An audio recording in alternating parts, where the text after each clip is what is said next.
Hi, in this video, we're going to be doing an interview.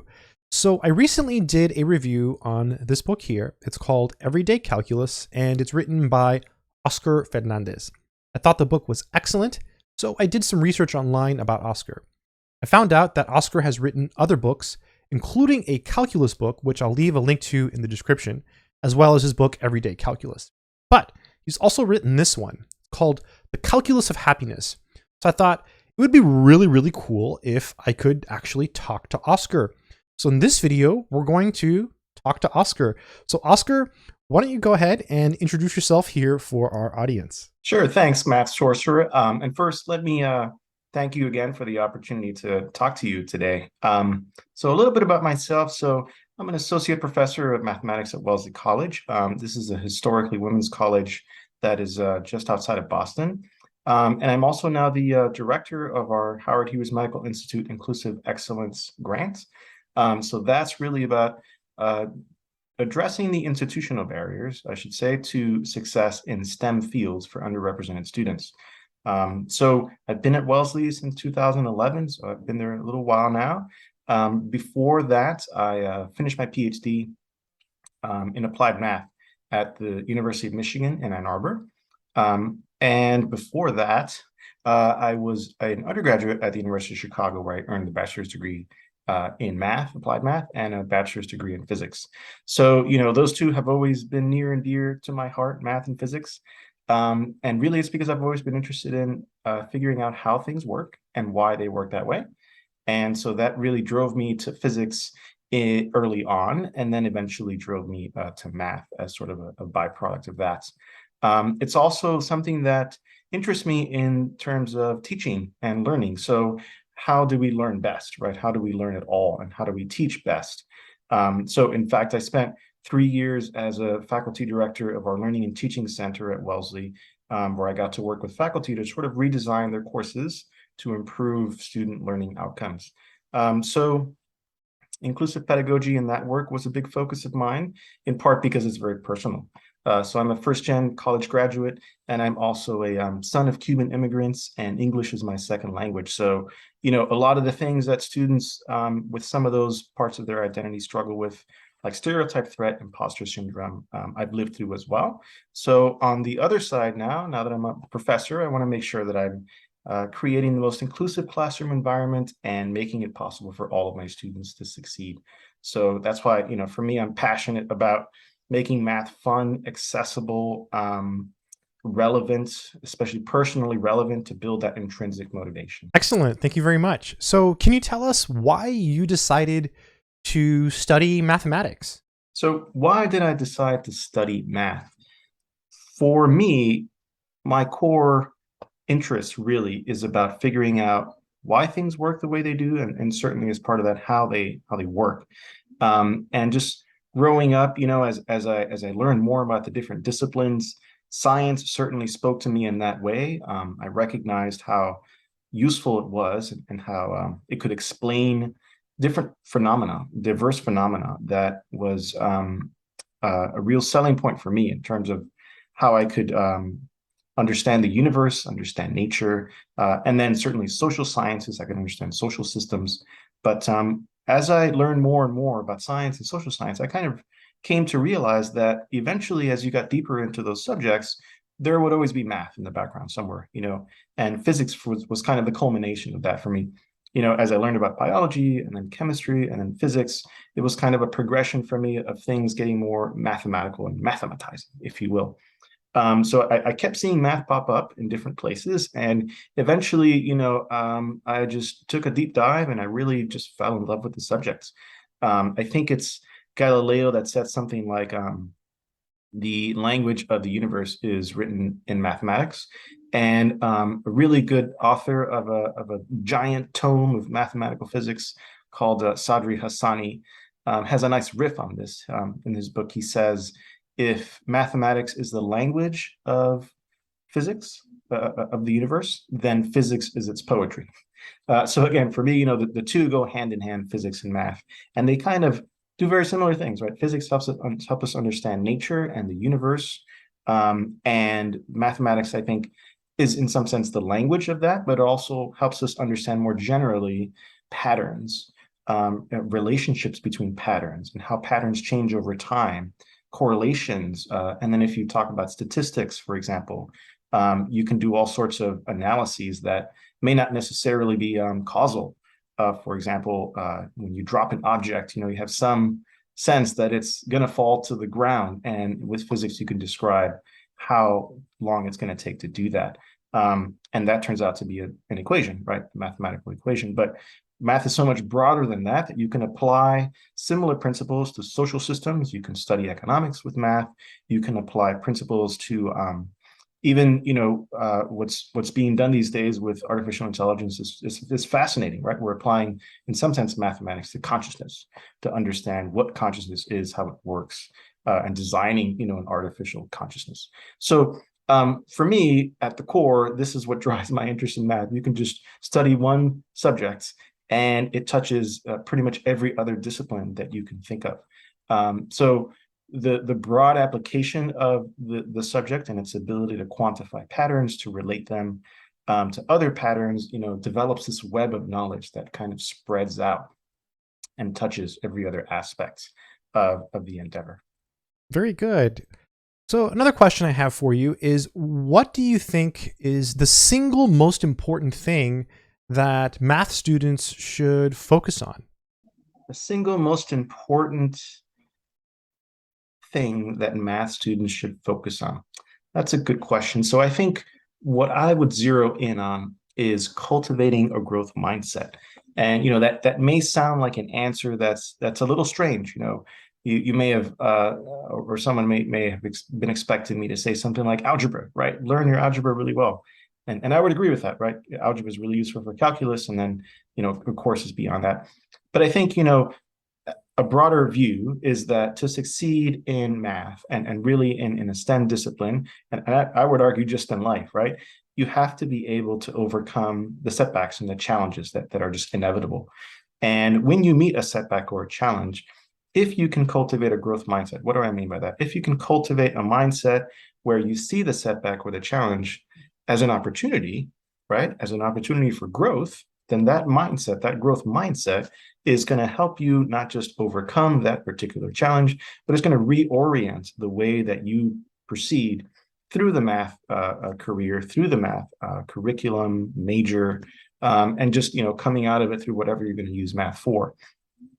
So the word yet becomes really important in a growth mindset where you're trying to cultivate that. So you may say, I don't understand this. And I would encourage anyone who feels that way about any part of math to just add the word yet at the end, right? I don't understand this yet. And that's so important because, again, it turns the barrier into an opportunity, right?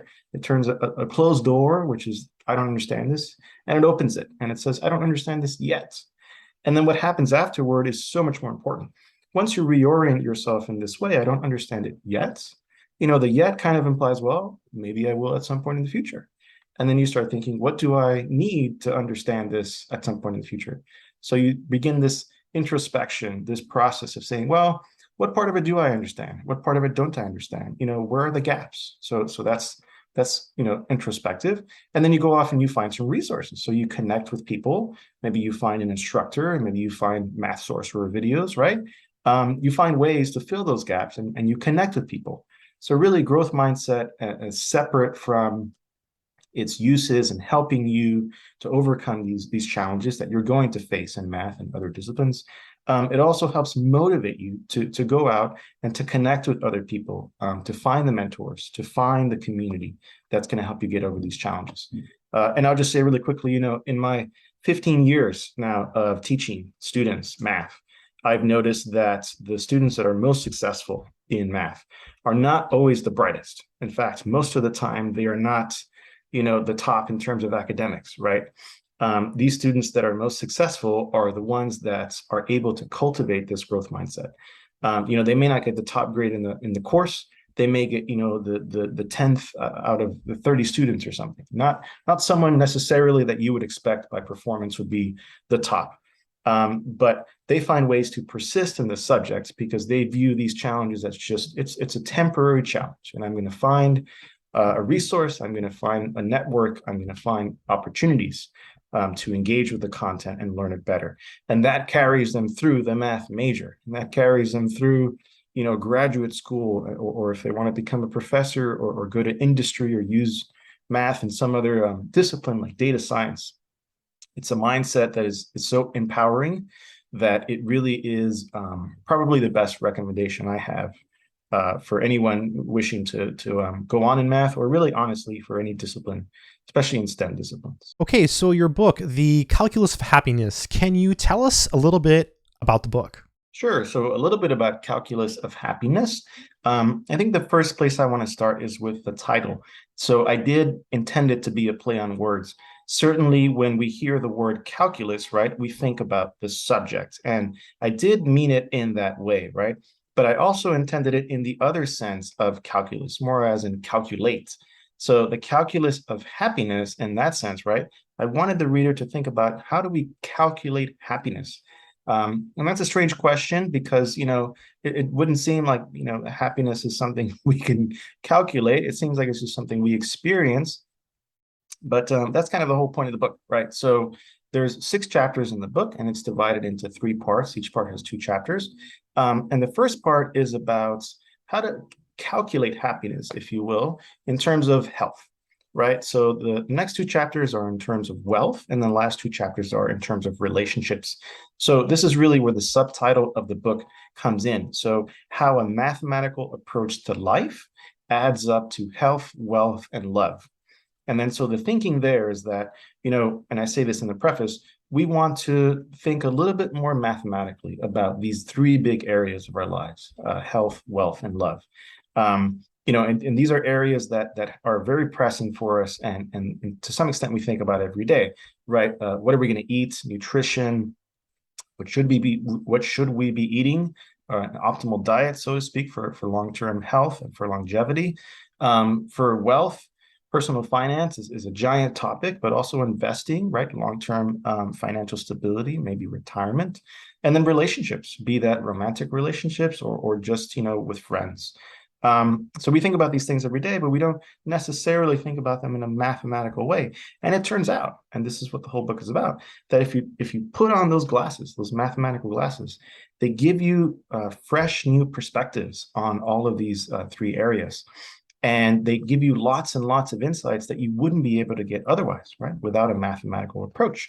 So the one teaser I'll give, and I'm sure we'll talk about the specifics of each chapter later, is that pre-calculus turns out is all you need, right? It's enough to give you really deep insights. You don't need calculus per se. You don't need anything beyond calculus.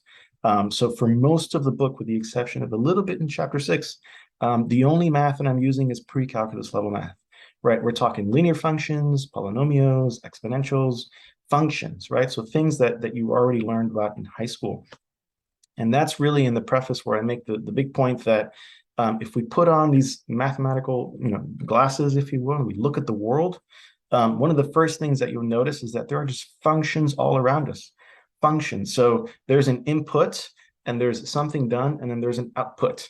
And what makes it a function is that for each input, there's a unique output. So that's like the textbook definition of a function. And once you see things that way, once you put on those math glasses and you look out at the world, there are functions that tell you how to convert between the number of grams of a food and the calories that you will be ingesting if you eat it. This is where the 9 calories per gram, 4 calories per gram, for fat and protein and carbs respectively come in.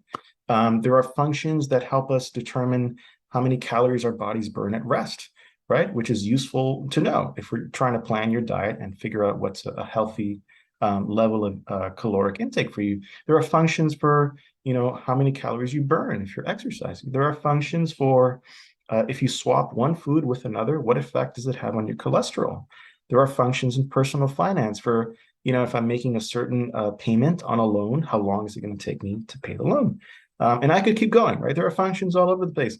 And even just the ones that I've mentioned already right now, they're relevant. And not only relevance, if you understand the math, you look at the coefficients in the function, you look at, the way the function's organized, you can extract very empowering and useful information from those functions. And that's kind of the whole point of the book. But again, what's fascinating is you don't need almost anything beyond pre-calculus to understand the math in the book. And the way that I structured it, you can read the chapters, and there is some math that's done in the chapters, but I do all the heavy lifting in the appendices, right? So if you get to a place where you see an equation and you're not quite sure how to understand it or extract information from it, it's been a while since you've done linear functions, for example, that's okay, right? You'll see an asterisk next to wherever the equation popped up, and that'll send you to the appendix for the derivation.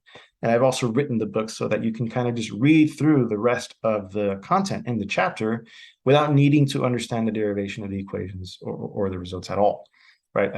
I'll tell you the results and I'll tell you their implications and the takeaways.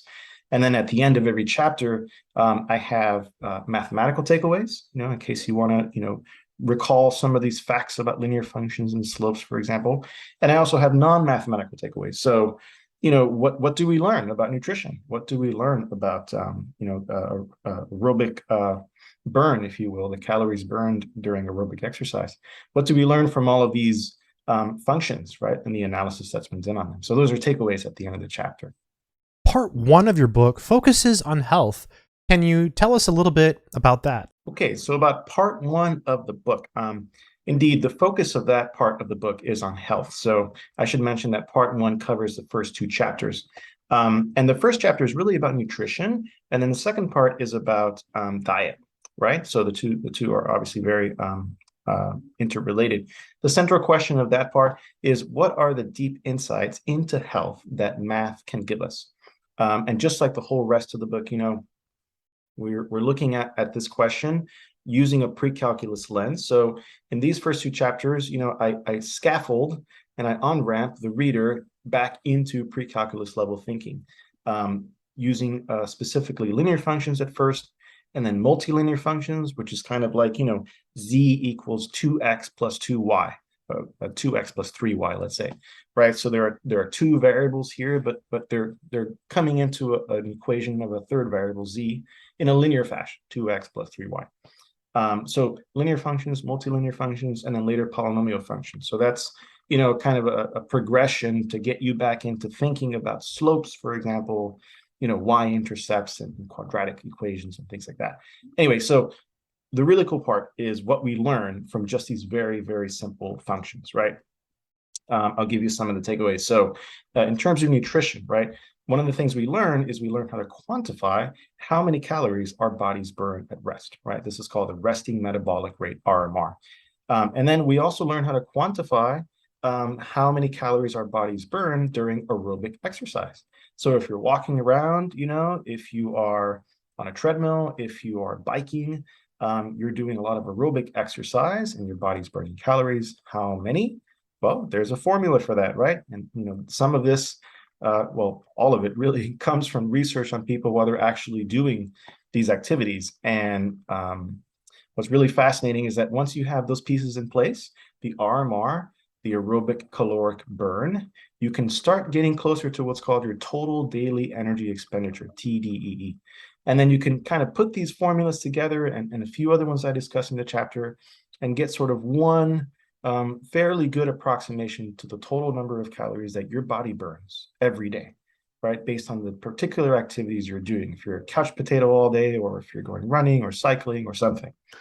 And what's fascinating about knowing that is that now on an energy basis, if you consume more energy than you're burning, right, then you're likely to gain weight. If you consume less energy than you're burning, then you're likely to lose weight. I say likely because the story, we know from medicine and nutrition science is more complicated. Hormonal effects, for example, are not considered here. But thinking about the problem from this energy paradigm, right, gives you at least a starting place to understand how you might meal plan, for example, and how you might choose what foods you want to eat. I talk a lot in the book in the second chapter, which is on diet, about all the effects, differential effects on your body of eating different types of foods. Soluble fiber and its beneficial effects on heart health, for example, lowers your bad cholesterol. Low carb diets and beneficial effects on triglycerides, right? You lower the carbohydrate intake, your triglyceride levels generally go down, and your HDL cholesterol, the good cholesterol, generally goes up. And then turns out this waist to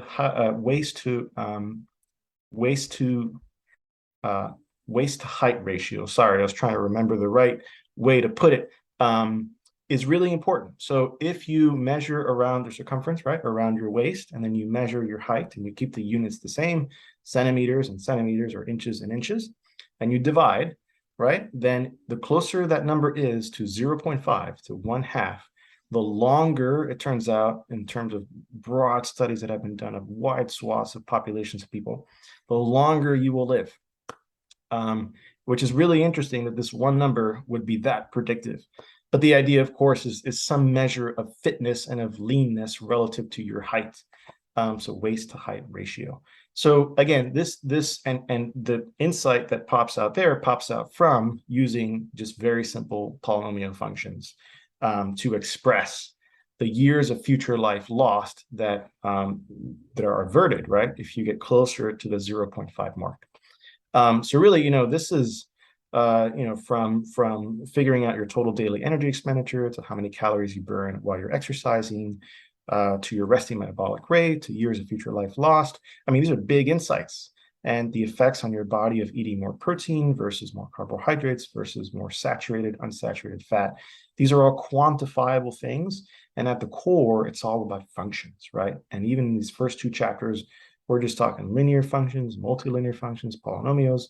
And just by quantifying it in this way, and of course, doing the research that's been done and published. But anyway, by quantifying this way and then looking at the math, stepping back and analyzing the equations you get all sorts of insights. You get all sorts of strategies, right, for improving your diet, for improving your longevity, right? So it's just fascinating stuff. In part 2 of your book, you talk about money. So what is that about? Sure. So let's talk about that second part, which is about finances and investing. So chapter 3 is about personal finance, and chapter 4 is about investing. Let me mention first that, in the first two chapters, right, those were about nutrition and diet. And I was scaffolding the mathematics there, starting with linear functions, multilinear functions, polynomial functions.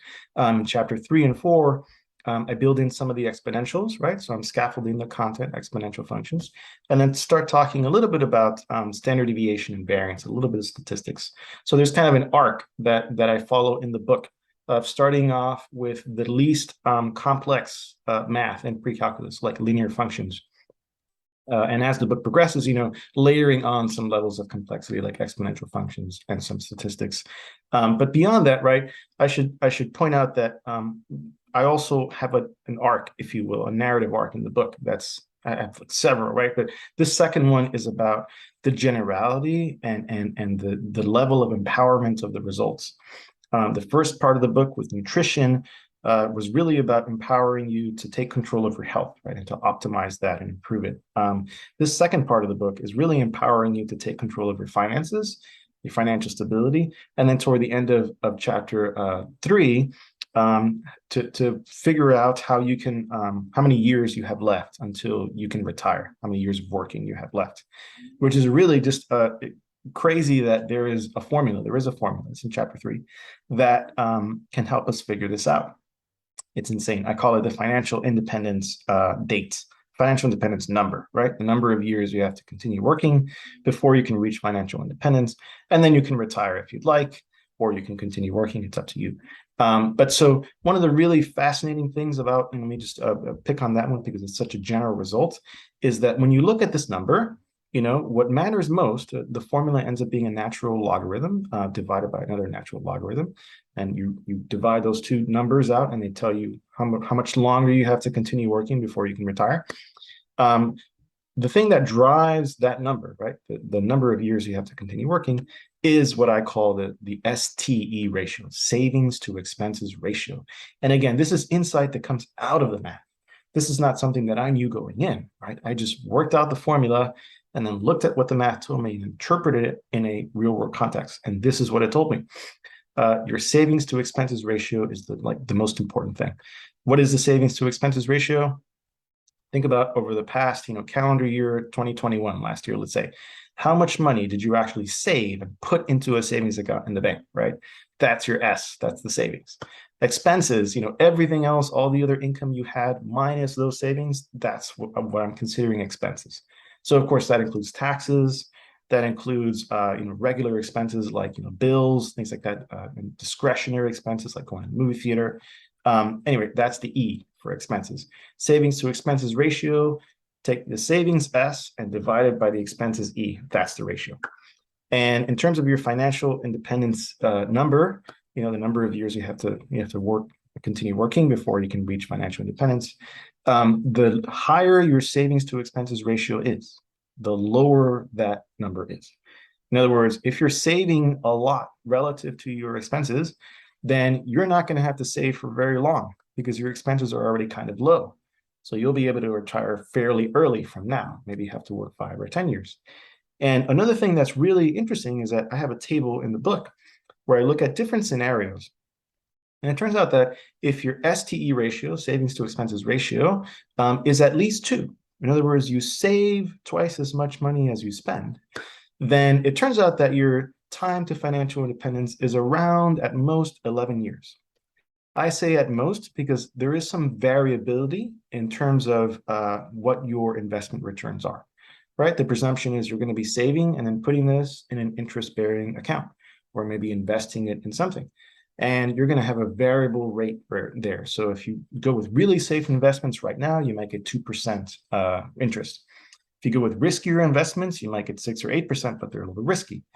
But what's fascinating is that if you're saving at least twice as much as you're spending, an STE ratio of 2 or above, then the difference between a 2% investment return and a 6% investment return, again, this one's not very risky, this one is getting risky, just saves you about 2 years in your retirement time numbers, right? So 11 years of working at 2% investment return versus 9 years of working at 2%, at 6% investment return.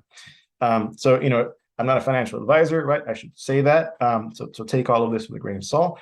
But I will say, if somebody gives me those 2 scenarios and they say, would you risk all your savings to make 6% and retire 2 years earlier than basically not risking your savings, making 2% and retire 2 years later, I would say I'll take the safer bet, right?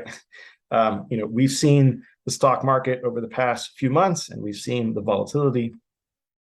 Especially if I'm thinking I'll live off of this nest egg and I'm accumulating, I'm going to be conservative in terms of the investment returns that I get.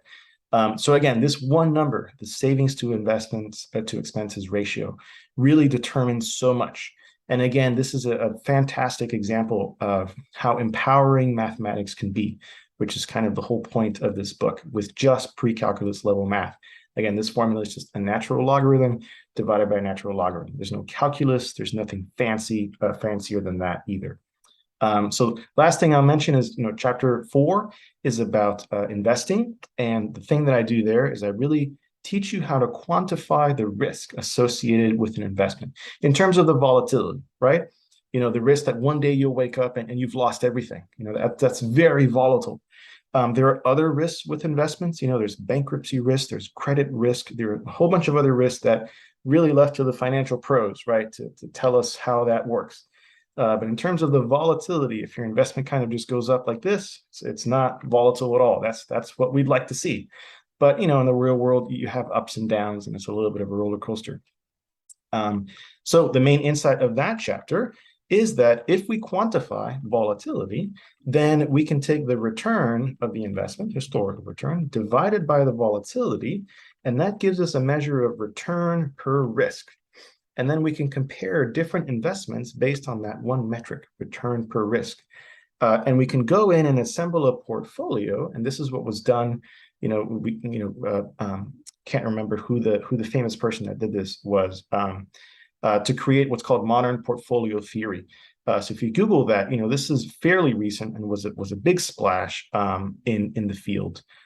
Still drawing a blank on the person, but you can bring mathematics to bear on this question of, like, if I have 5 or 6 investments and I would have put them together in a portfolio, and I want the overall return risk profile of the portfolio to match whatever preference I have, very conservative or very growth oriented, I'm willing to take a lot of risks, then you can use this math that I'm describing in the chapter to help you kind of tweak the weights, right? Do I give 70% to this investment, only 30% to that one? Do I split it up, 20, 20, 20, 20, something like that? So really that part of the chapter, the main insight is to think different about investment and not to think of it as I'm just going to put it in there and forget it. The buy and hold strategy. It's a bit more active, but it's a bit also more empowering again, because you have a way to choose investments and to mix and match with some semblance that the output, the portfolio that you construct is going to match some of your risk preferences, is perhaps going to match some of your return hopes. So again, that makes the whole uncertainty of investing a bit more tractable, right? You can reduce some of that by assembling investments in certain ways and using the insights that you get from the types of math that I discussed in the chapter to help you with that. In the third part of your book, you talk about looking for love. Can you tell us a little bit about that? Sure. So part 3 of the book, I would describe it more about relationships, right? That's the core focus. So part 3 is chapter 5 and 6, 2 chapters. Chapter 5 is about looking for love, right? So there, the focus is on thinking about, I haven't found my soulmate, I haven't found my spouse, my partner yet. I'm looking, right? How can I bring math to bear on that problem? How can it help me? In what ways can it empower me to make the best choice that I can make? And then chapter 6 is more about strengthening relationships. So it doesn't have to be romantic ones. Those are I discussed those in there as well. But just generally, how do we build strong relationships? How do we encourage open communication? How do we deal with conflict? So that's kind of the arc of that part of the book, chapters 5 and 6. Chapter 5, continues in the narrative, mathematical narrative of the book, where I'm kind of adding and / reviewing math that you might have studied in high school. And chapter 5 really uses a lot of probability theory. And I'll give you a couple of quick insights there. So if you're looking for love, right? I set up an example in chapter 5 where you imagine attending a speed dating event. And maybe you're told, there are going to be 20 people there that you may want to ask out on a date. So you know the number of people, right? But there's a catch, right? If you interview someone, you have a speed dating event, right? You interview them for 2 or 3 minutes, you have a conversation with them, you have to decide on the spot, to ask them out on a date or to pass. And if you pass, you can't go back. And also, if you pass, you should be aware that because other people are at the event, someone might scoop up the person that you passed on. So you don't get any reachbacks.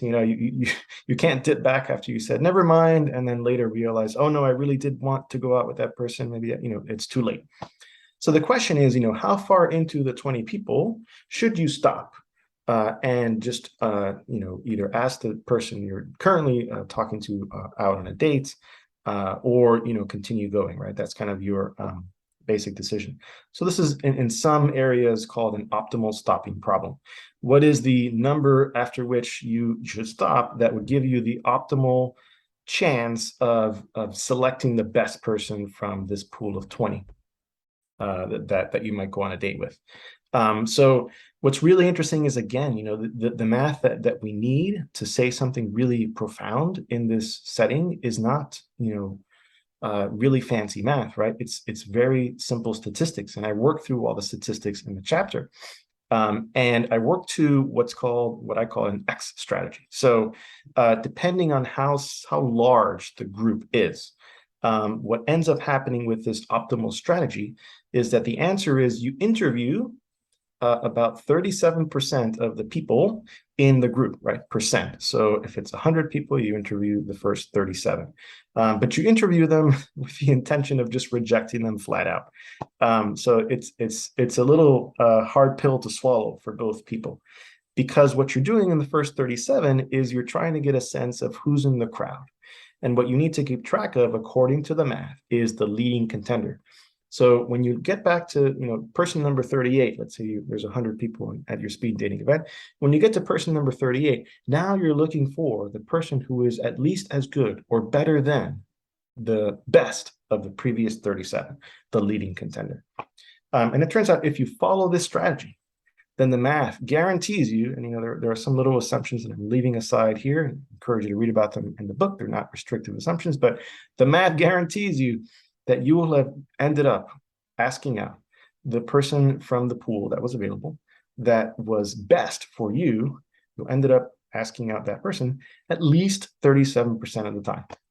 You'll notice, of course, that 37 is the same 37 I just talked about. It's the same number. It's doing double duty. It's working in different contexts, right? One of them is about how many people you interview before you start and tracking the leading contender, before you then start, asking out the person on the date who's better than your leading contender. The other number is how often you will be successful in having asked out the best person for you. And this is where I think, this is part of the reason I left this content toward the end of the book. It's just fascinating, right? Relationships are messy. Relationships are complicated. They're much more complicated than physical systems. If I drop a bowling ball, I know exactly what's going to happen. I can tell you when it's going to hit the floor. I can tell you what's going on.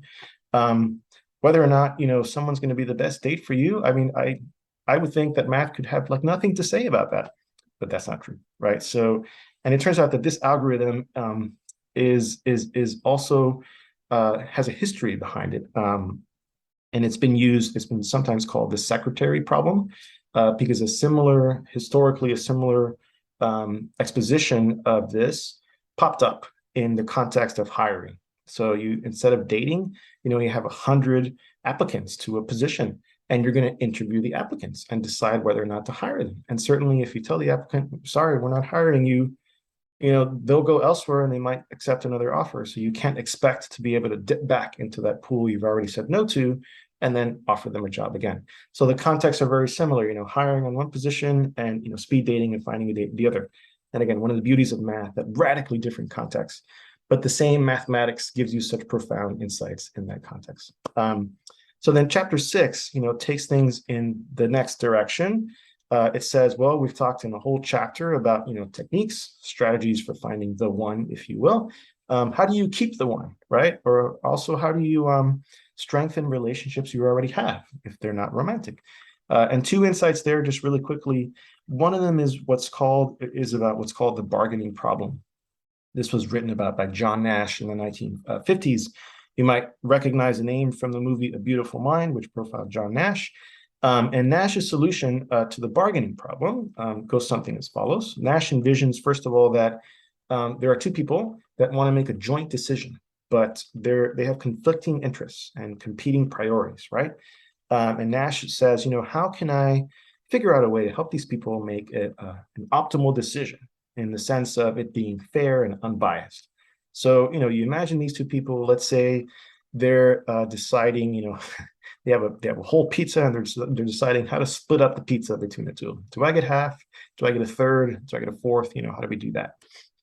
So long story short, what I do in the book is I guide the reader through Nash's solution applied to this problem, this bargaining problem. And it's fascinating, again, because all you need to do is, first of all, you need to quantify your happiness levels if you get, for example, all of the pizza or none of the pizza. And the other person does this too. You also need to quantify your happiness levels if you can't come to an agreement. If you and your friend or whoever you're doing this with, you just keep arguing, and you decide to stop and nobody gets any of the pizza, right? How happy would you be? And with some of these parameters and quantified happiness levels built in there, it's fascinating what you can say, right? The algorithm will then tell you, well, this is, in this example, this is how much of the pizza you should keep for yourself, and this is how much of the pizza you should give to the person. And it's fascinating that, again, math can do that. This is a very sticky situation. It's almost like conflict resolution, but in an optimal way, because built into the solution that Nash figured out is fairness, is unbiased, and other desirable features.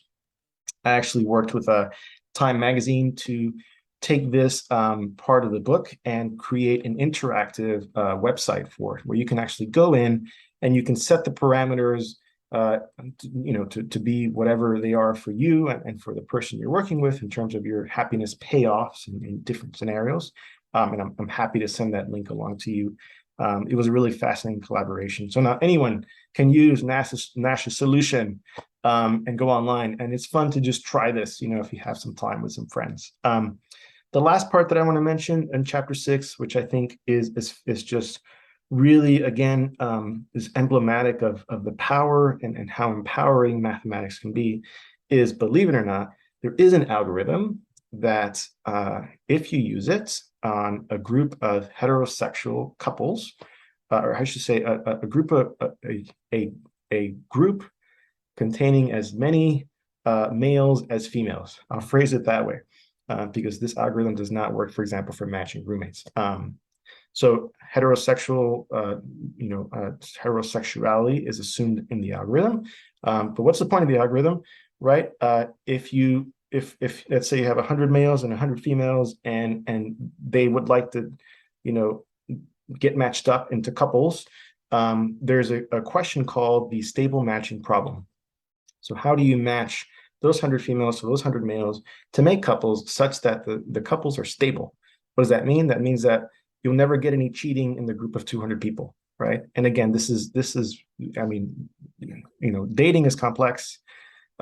Relationships are even more complex. And then, how feelings and change and evolve over time. Again, you would think math can say very little about this, but here's the kicker. This algorithm is called the Gale-Shapley algorithm.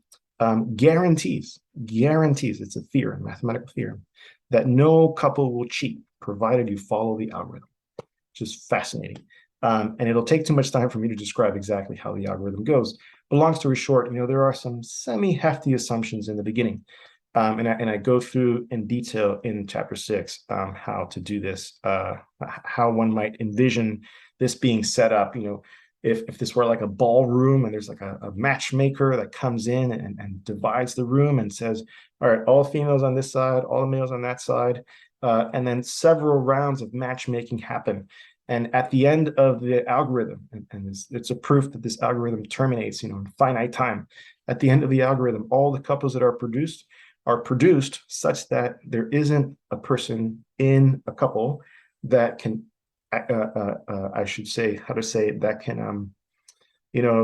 can actually cheat with another person in another couple, because of the way that the couples were matched. Again, this is a lot more detail, explained in a lot more detail in the book. But again, what's fascinating is that guarantees of no cheating, right? So this is just incredible. And, this algorithm, Gale-Shapley algorithm, has been used, perhaps still is, to match medical school residents with hospitals.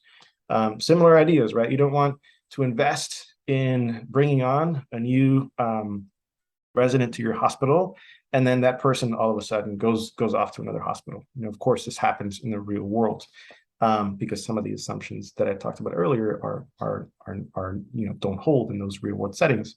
But that is to say that, again, it's another instance where the same mathematics has applicability beyond this problem that we're talking about.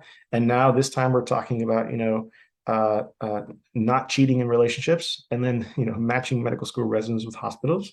It's just fascinating, right? So, but anyway, those are the kind of the real key takeaways from those two chapters. Learning to write proofs is very difficult for people. Do you have any advice?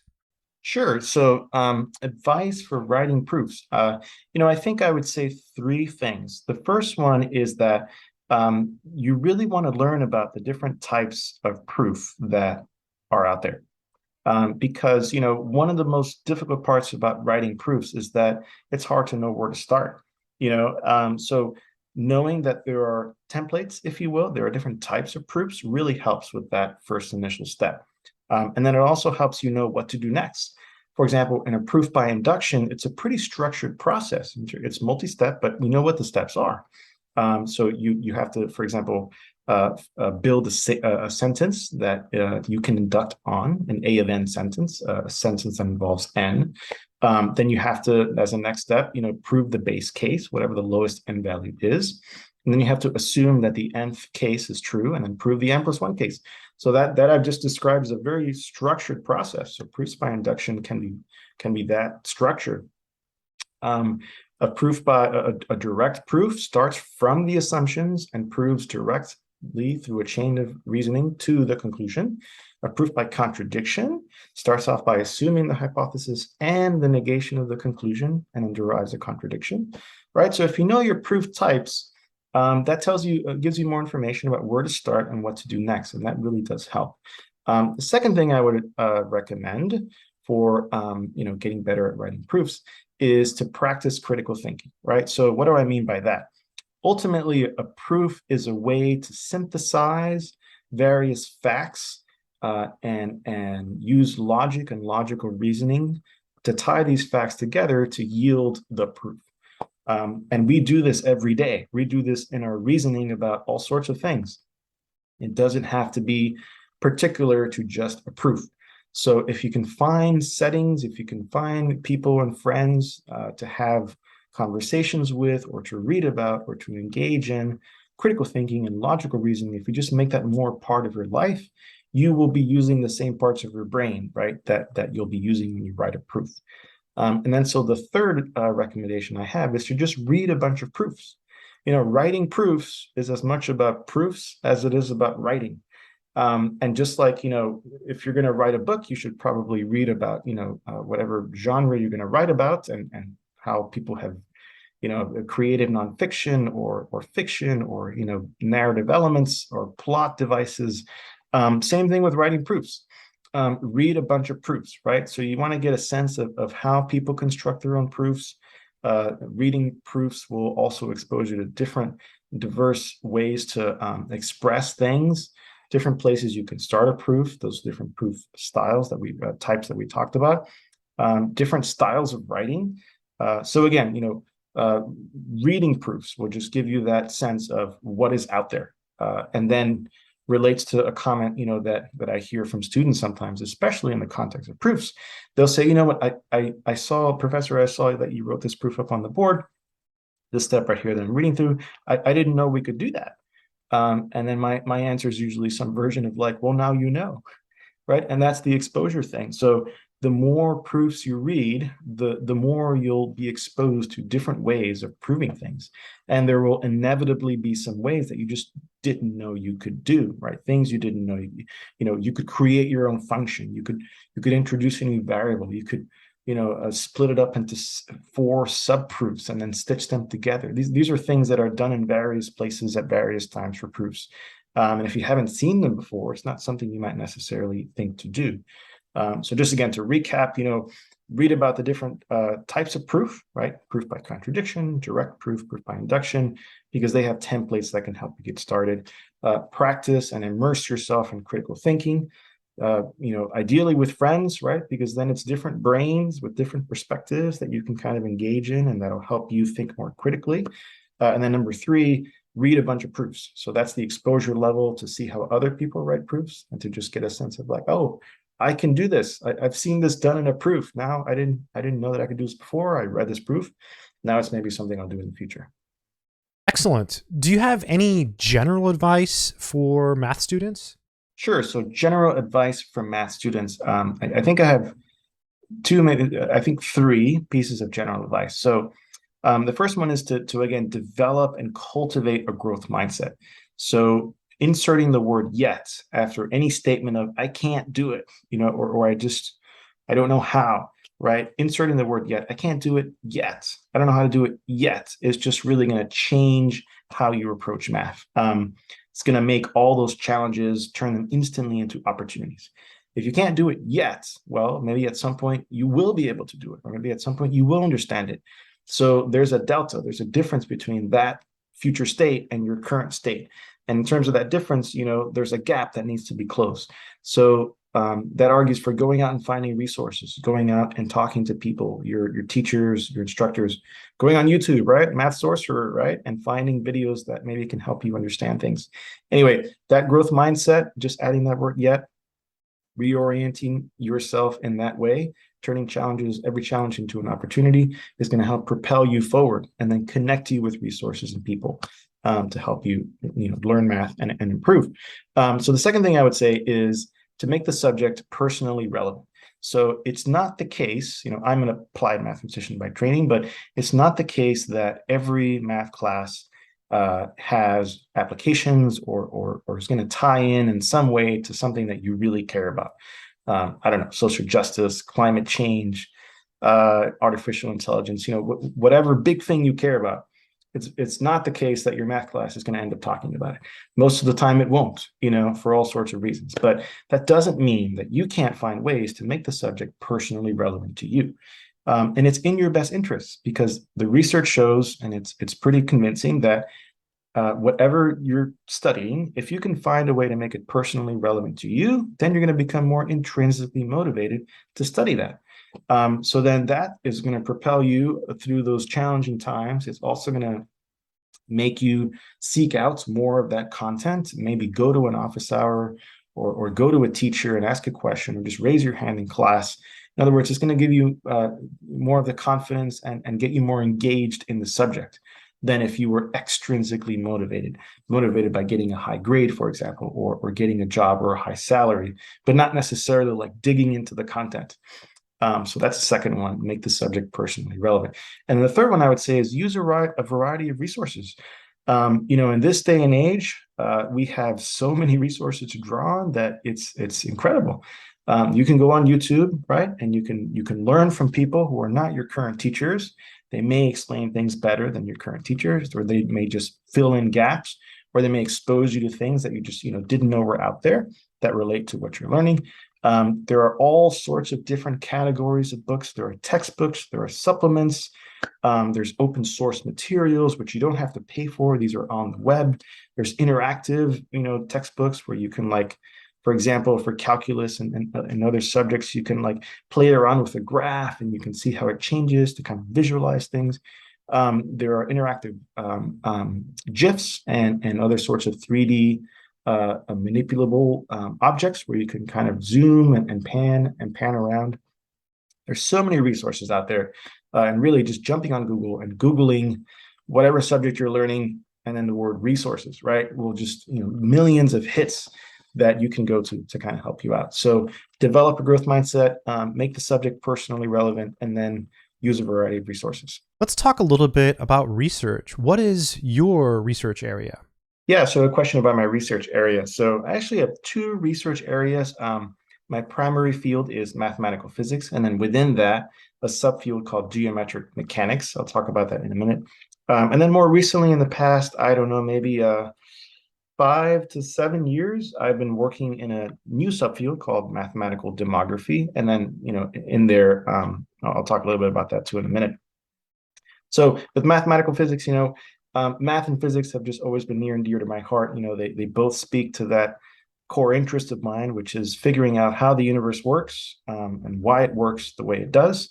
And physics for me is kind of the subject that really helps drill down at the deepest levels and the most profound ways to answer those questions. And when you get to those levels, and really even just the superficial levels, math is just coming along for the ride. And many of the insights that you end up getting out from physics are couched in mathematical terms. So the subfield that I work in there, do research in, is called geometric mechanics. So mechanics is the physics-y part. That's about motion, whether it's particles or heavenly, bodies like planets, galaxies. And the geometry side, geometric mechanics, that's more where the math comes in. So it's not quite the geometry that, we learned in high school, like Euclidean geometry, geometry on a flat surface. But it could be that, but it could also be a curved geometry. So an example is something like a weather system, for example. Hurricanes or just weather systems in general are dynamical systems. They're mechanical systems, or actually they're dynamical systems. They're systems that are evolving in time and in space. But the space that they're evolving in, like our weather system, is not flat, so that makes the dynamics more interesting.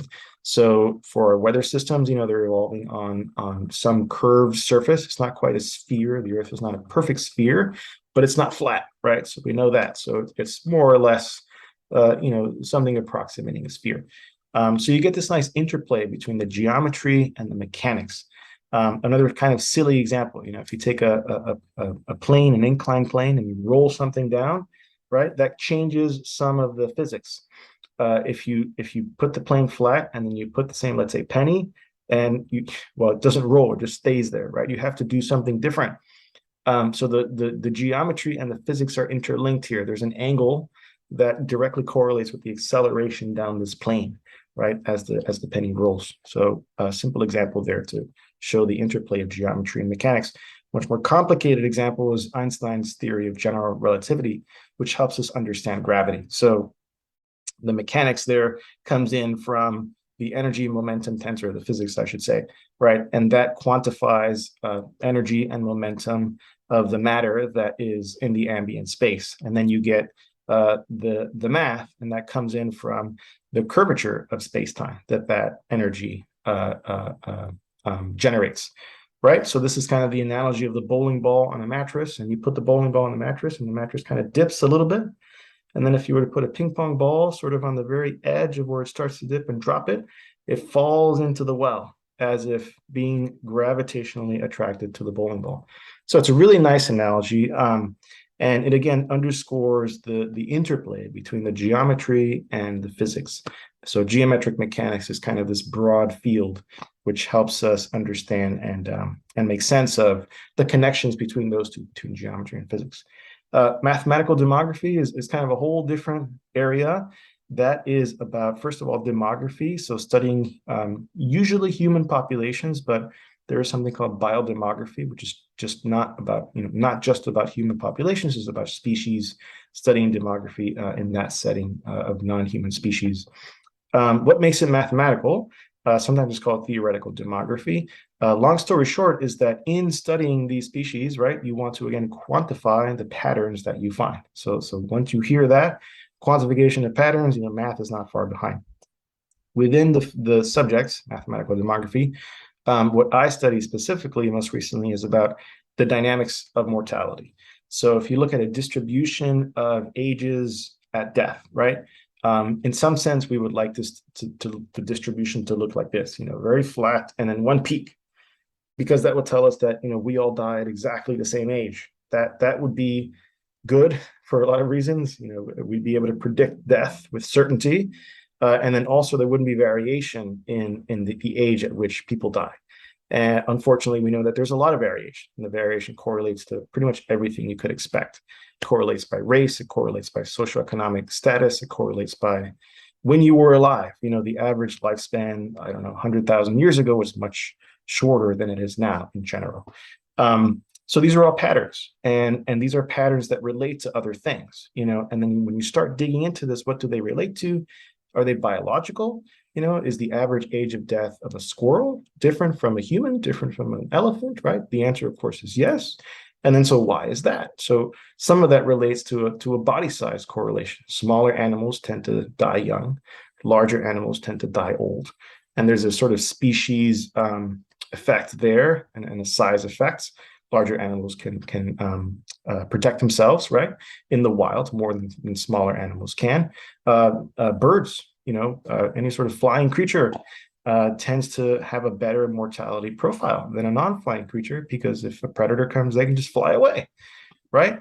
So there's all these interesting mix. Again, with my primary field, it was a mix of geometry and mechanics. And then with this secondary field, it's a mix of all sorts of other types of mathematics with, what ends up being demography, with biology, within, mixed biodemography. So those are kind of my two main research specialties. Really interesting. Do you have any career advice for math students?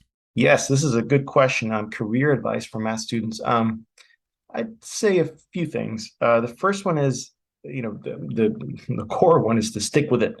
So, math, as you progress in the subjects, and as you've already experienced, back from, looking back at elementary school math, right, just counting, math gets more involved. I'm not going to say harder, but I'm going to say more involved. And what I mean by that is the concepts, you learn new concepts that build on each other, right? So from that sometimes comes a sense that math is getting harder as you progress in the curriculum. But so it can be very easy to maybe look at some of your friends who might be learning other subjects and having an easier time doing so, and to think to yourself, this is not worth it. I'm spending too much time learning math. It's not clicking. So, growth mindset, cultivating a growth mindset is really important there. Something I talk about that a lot. But back to the main message, stick with it. And why? Because if you end up graduating with a math degree, or if you end up taking enough coursework in math, right? Employers take note. And what they get, the signal that gets sent to them when they see a lot of math on your transcript, on your CV, on your resume, is that this is a person that can take complex ideas and can even formulate, solutions to complex problems, and to do so in a language that's kind of universal, right? So that's really, really useful to an employer, because, even though an employer might hire you to do a specific job, your job descriptions are going to change over time, and the challenges that you face in your job are just going to change over time. It's not always that, if you're hired to do job X, and you look at the job description, like every day, what's in the job description is the only stuff that you're going to deal with. So employers really look for critical thinking skills. And, for my money, I think the subject that best prepares you in terms of critical thinking training is a math degree, because that's basically all you're doing when you're solving a math problem, right? You're thinking very critically and logically about how to approach this thing, which initially you don't know how to do, right? You're solving a problem. You don't know what the solution is going to be until you actually solve it. It requires a lot of critical thinking, logical reasoning. So employers are really looking for employees who can have that breadth and that training in critical thinking that they can then transfer across challenges that they meet in the workplace. The other thing I would say that, career advice, somewhat related to that, is find ways to engage in work that ties whatever math you're learning to some of those, career settings. So, if you'd like to be an architect, right, find ways to do an internship over the summer at an architecture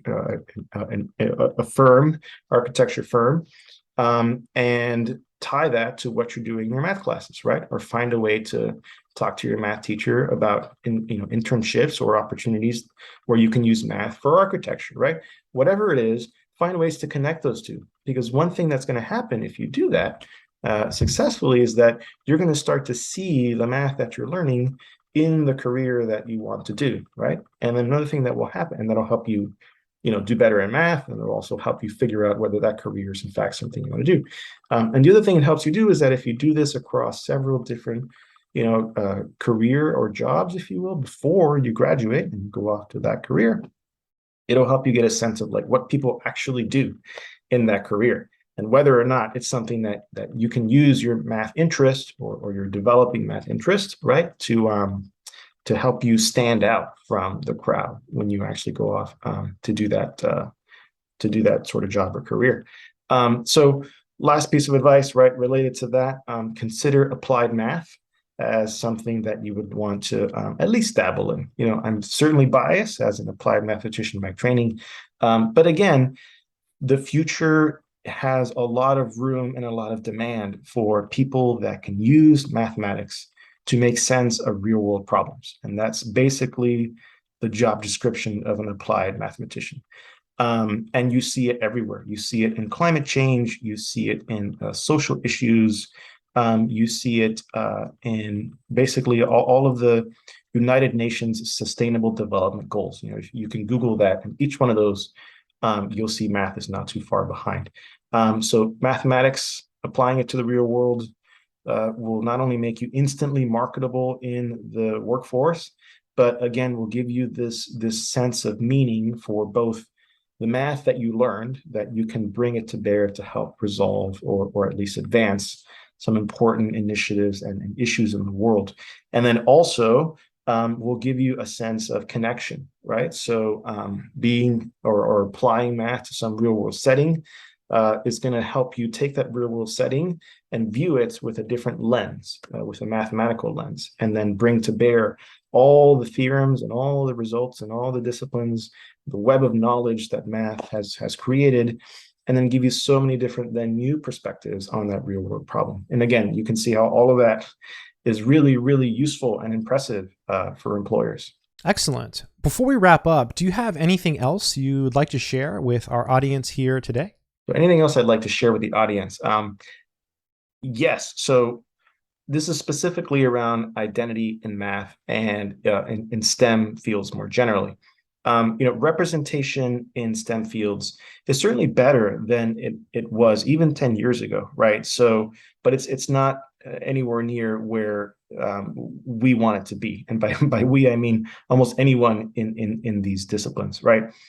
If you're a student of color, a first-gen student, or just more generally underrepresented in whatever part of the identity you're looking at relative to where you are, your college, your school, it can feel like an uphill challenge, right? To succeed in math or succeed in STEM if you're looking around, and there just aren't as many people that match that part of your identity that's really core to who you are. If this is you, or you know somebody who fits into that boat, I would say to you or to that person, persist, right? Cultivate a growth mindset that, again, will help you view challenges in a different way as opportunities, right? Find a network of peers that you can connect with that are in a similar situation, and you'll be able to support each other and also just bring out the joy in each other as you're, to kind of buttress some of the challenges that you'll be facing by feeling that you're in a situation where you're underrepresented and may have an uphill challenge to succeed. Find the mentors, right? There are plenty of people that have walked in your shoes and succeeded, so how did they do that? What are their secrets, right? What are their strategies? So find those mentors so you can learn from them. Because, in general, like any endeavor gets challenging at some point, right? Not everything is easy. Most things get challenging. But it's really about what you do in those moments when things get challenging. And shifting perspective is one of the easiest things you can do. So with the right network, with the right mentors, with the right perspective, with the right mindset, the growth mindset, right? It's not going to matter if you are one of a few, right? If you're underrepresented in any aspect of your identity, if you're trying to succeed in math or STEM, if you have all those other aspects that you can turn to insulate you from some of the negative effects that you might feel, like a stereotype threat or an imposter syndrome, then that is really going to help carry you and propel you forward in the major, in the curriculum, right, in the career, in the endeavor. And really carrying those mindsets and networks and relationships and cultivating them over time, right? Solidifying them, internalizing them, that is going to help snowball your success going forward. So definitely, I would say, if you're in that position where you have an uphill battle, wherever you are in terms of like looking around and not finding people that match with your core identity, these are some examples of things that I think that are very actionable that you can do. And, YouTube is a fantastic resource, right? So there are so many great people on here that just talk about their stories and their journeys through mathematics and share all the details and all the strategies. And in some ways, I've been trying to do that in this interview. So certainly, if you have any questions or if you want to follow up, feel free to reach out to me. I'm more than happy to chat. Well, Oscar, thank you so much for being a part of this interview. Yes, Neil. Yeah, thank you as well. It's been great to chat with you about all things math. Thank you again for the opportunity for doing that. And thanks also for your own efforts to make math fun, engaging, and accessible. Math Sorcerer, that's a great name. Maybe I should change my YouTube channel to Calculus Sorcerer or something. I don't know. But anyway, if anyone out there has been listening to the interview and you'd like to follow up with me or to chat offline, please do send me an email. If you just Google my name and add Wellesley College, you'll probably find it in the first link or two. So thank you again. Thank you very much for being here on the channel. I will leave links to Oscar's books in the description to this video. And as always, if you have any comments, please leave a comment below. Until next time, take care.